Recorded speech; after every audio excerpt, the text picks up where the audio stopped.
ዛሬ በቦሴ ማዕድ የሚጣፍጥ ሾርባ አብረን እንሰራለን። እስከመጨረሻው ካያችሁት ትወዱታላችሁ እና ደግሞ ትሞክሩታላችሁ።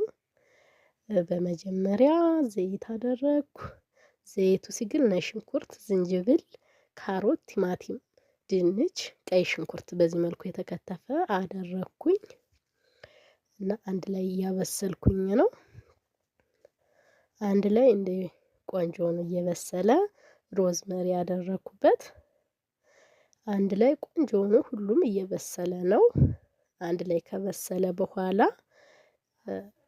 አወጣሁትና ወደ መፍጫ አደረኩት።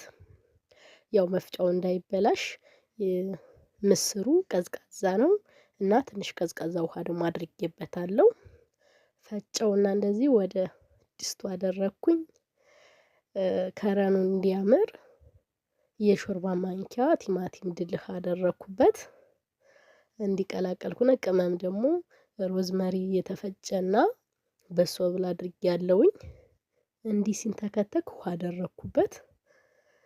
ከዛ በኋላ ፈላ። ውሃውን ካደረኩበት በኋላ መኮረኒውን አደረኩኝ እና ሞክሩት፣ በጣም ነው የሚጣፍጠው።